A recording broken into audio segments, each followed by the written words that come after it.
Chapter 8. Pop Brenner come to after a while, displaying considerable weakness.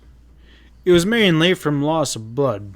Doc Barker pronounced him to be in no particular danger, though, so long as he rested properly.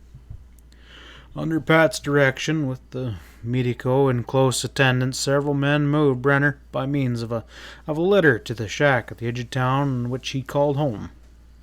Grumpy as a bear, the old man still was in no condition to talk. Most of his grousing concerned Winter's store that was left today in his charge. Slack away, Pop, Pat advised him mildly.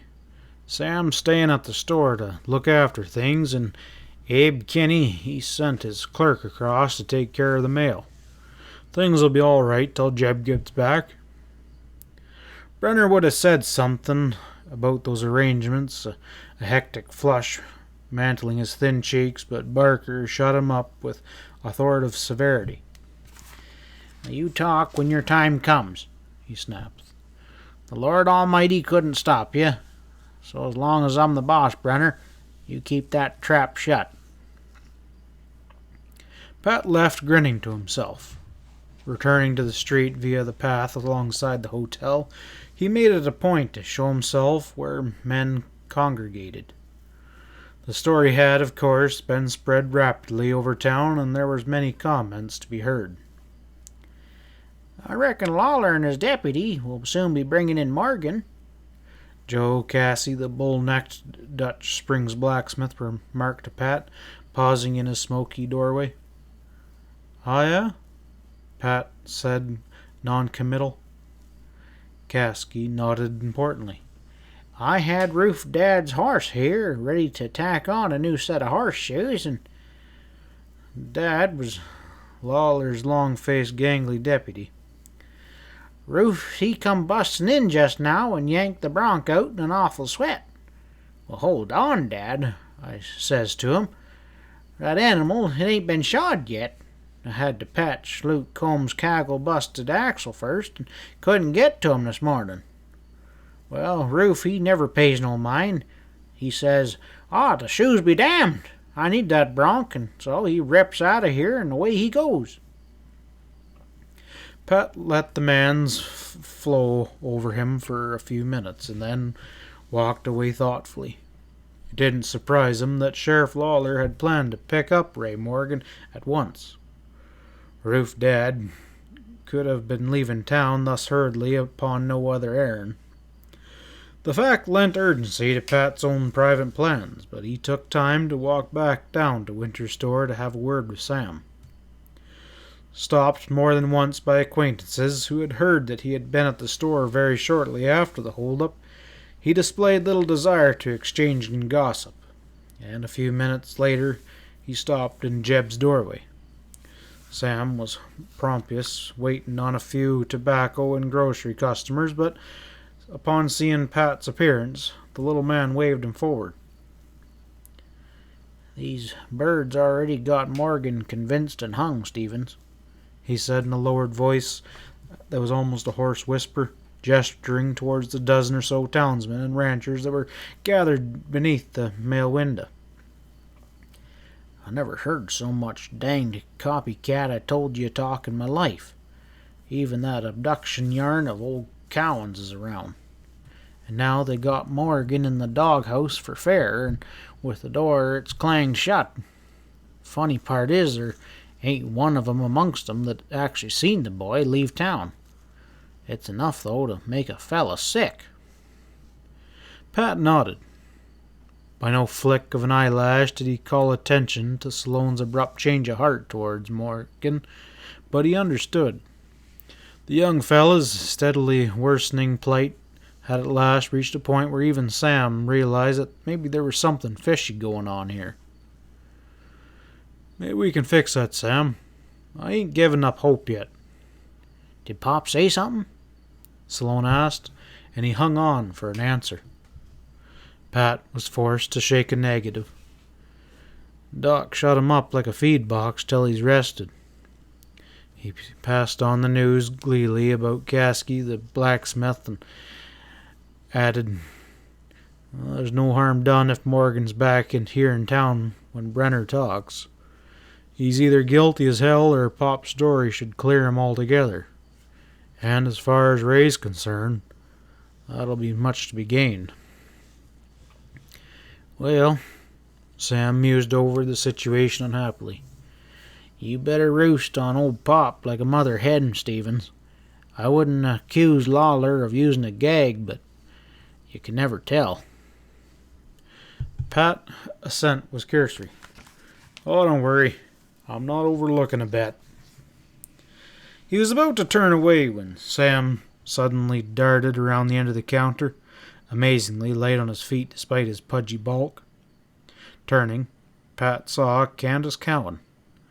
There was a perceptible droop in her thin, young frame, and those appealing hazel eyes looked defeated for once. She was pale as a ghost, but she had courage. She knew the story about Ray Morgan and understood thoroughly the buzzing whispers. Yet she bravely converted glances of those callous men. Salone officially escorted her to the mail window, elbowing 2 or 3 men aside, and all the while making gallantly small talk that calculated to advertise that, so far as he was concerned, nothing had gone wrong. Stephen smiled and spoke and touched his hat. He could not help watching the girl with pity as she moved out, her mail clutched awkwardly in stiff fingers. Candice was crushed. Sitting in the door, Pat saw her climb blindly into the spring wagon while Sam busily handed up the lines and started out for home like an automation. Well, reckon she looks like she's licked, commented Sam gloomily, rejoining his friend. I told her to keep her shirt on, that we had a finger in this business and maybe Morgan wasn't completely washed up. She seemed to think that maybe you'd be able to do something, he concluded apologetically. Pat's smile was faint. Manifestingly, Sam found the prospect dubious, and he was forced to admit to himself that the chances were indeed slim. Without bothering to reply, he set off for Brenner's shack. Pop was asleep when he arrived, and the man who was looking after him shushed Pat with an unnecessary loudness. Having his luck, the latter settled himself down to waiting, squatting against the wall outside smoking. A lazy hour passed, and then became 2. The dreamy afternoon lengthened, and Pat asked himself what Lawler might be having in his search for Morgan, but it was too early yet to hear of any results in that direction.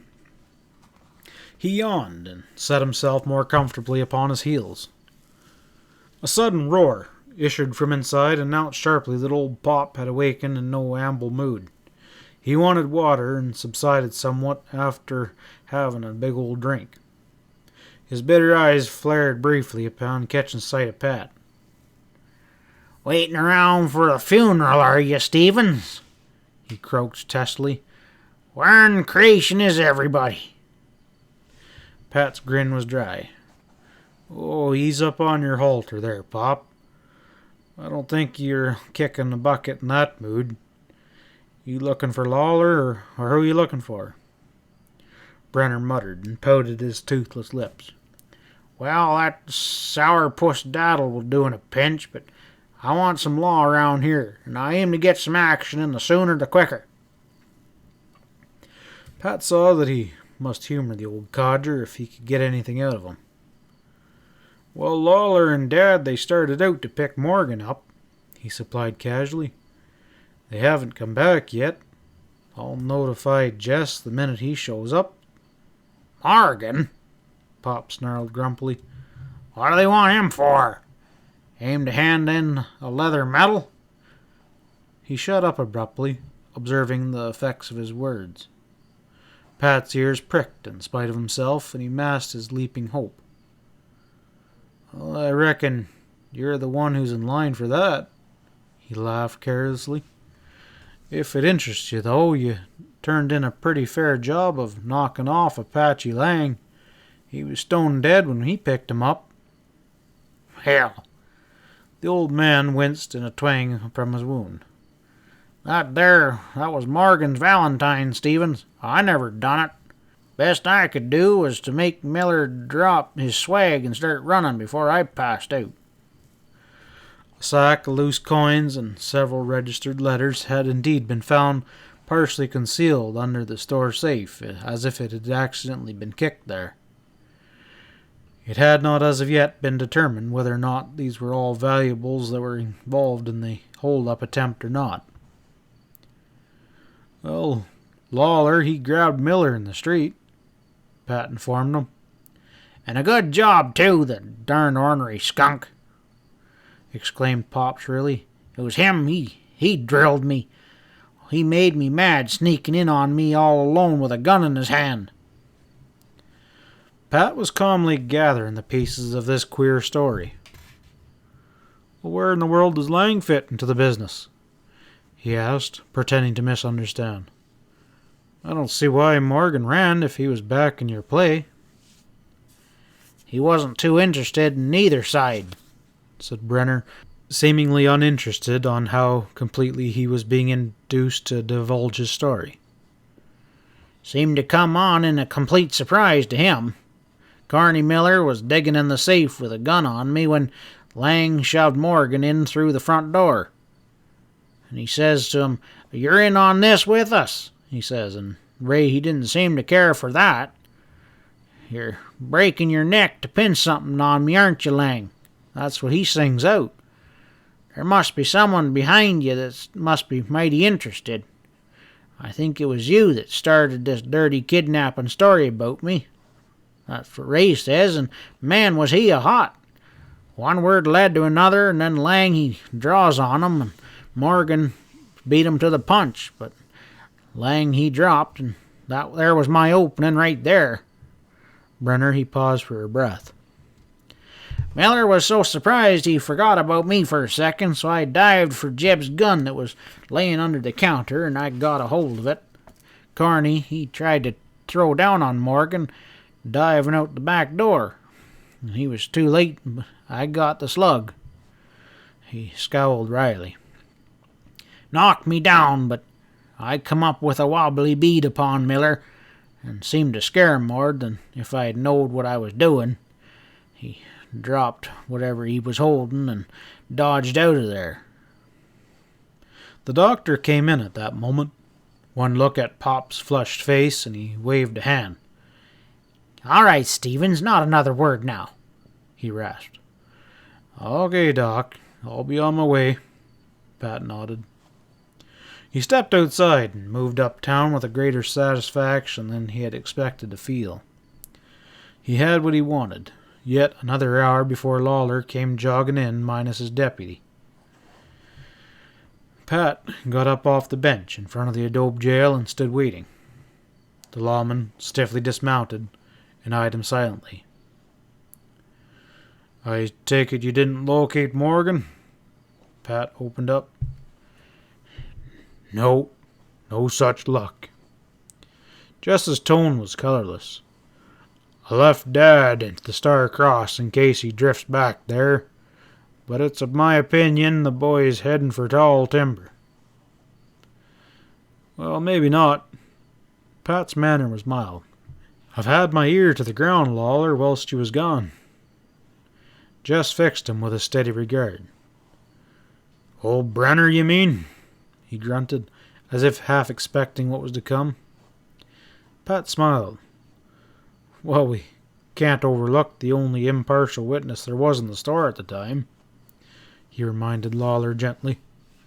Without pulling his punches, he repeated Brenner's story, and Lawler listened dourly to the end. Do you believe that yourself?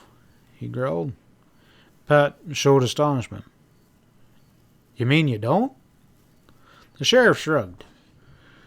Well, I'll hear it from Pop myself, he said coolly. And even then, I'll still want to talk with that young Ray. But man, the thing's wrapped up. Pat was almost vehement, mostly for effect. This town's been hounding Morgan already without even allowing him his own day in court. But I guess that ain't your style. Lawler was not to be talked around, however. Well, the facts interest me, Stevens, nothing else. You may not know that Morgan's fresh out of Cain City.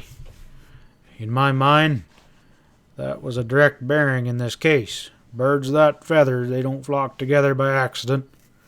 And till I know more, that's my last word upon it. Unable to get any more satisfaction out of him, Pat was forced to rest in the knowledge that justice appeared, at least, to be weighed in Morgan's favor.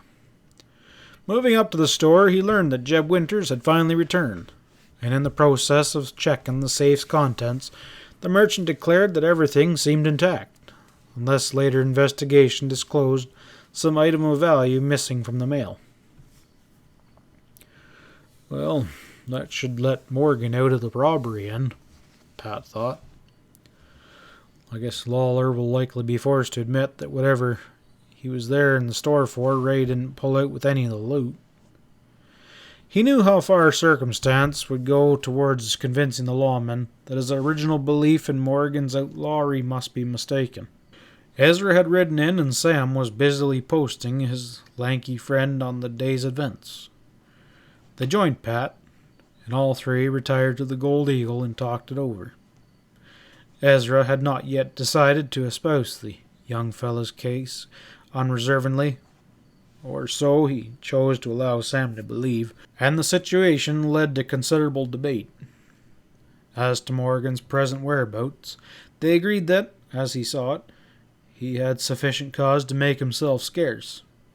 Probably it would be difficult, if not impossible, to run him down for a few days, until he had gotten over his initial scare. Although on his way home that night, Stevens reached the conclusion that Prop Brenner's straightforward story, once digested, would probably induce Sheriff Lawlers to pull away the guard that he had shrewdly posted on the Star Cross.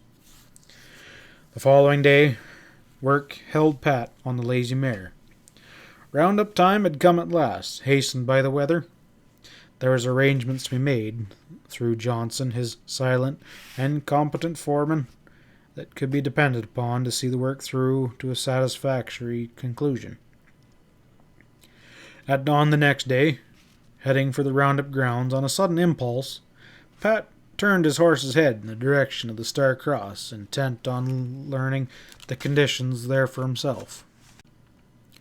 Morgan's ranch house was deserted as ever when he got there. Not even Roof Dead was any longer in evidence.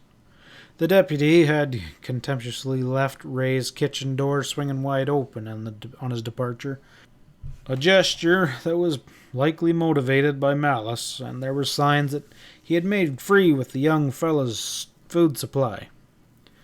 But that Lawler had called his watch off appeared plain. Pat delayed to clean up a bit, closed the place up tight, and then drifted out upon the range. It was inevitable that he would turn towards China Springs. In such a place, more or less cut off from surrounding range, the little Star Cross herd might almost be expected to take care of itself. But knowing how things had been happening as of late, he took nothing for granted. Only a few of Morgan's steers were in the immediate vicinity of the springs, but as Pat sat looking them over, there came a brawling of steers and clattering of cloven hoofs, and from the mouth of a wash several cows burst forth running to join their fellows below. Pat stared at the rider hazing them home, and a grin spread across his lean bronze face. It was Candice, her straw-colored hair blowing from underneath the Stetson, with perspiration beading upon her determined chin. "Well," exclaimed Pat cheerfully, "hanged if I know when I last met such a handsome puncher, and busy too." Her answering laugh was provoked. "Oh, don't be poking fun at me, Pat. I've only been trying to hold Ray's little bunch together. It does seem that whenever the bellwether's away, the wolves are sure to gather." Pat nodded his comprehension. "Well, now that you mention it, I had the same idea," he confessed lightly. "This stuff has been drifting pretty wide, but I have a pretty fair notion where to look for most of it." Together, under his direction, they hazed Morgan's stock back to the meadows without much trouble.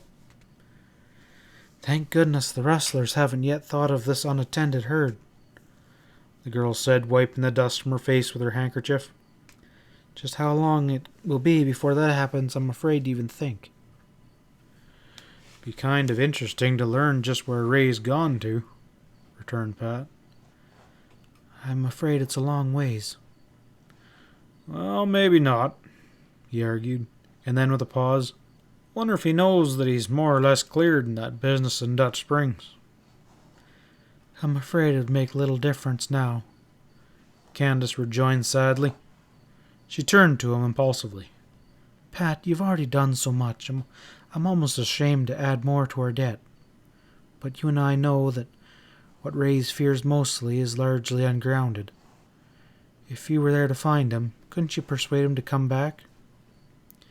He knew she referred to Morgan's supposed reputation as a jailbird, so bitterly oppressive to him, arguing that out of existence might prove a chore to tax an angel, but Pat, he didn't mention it.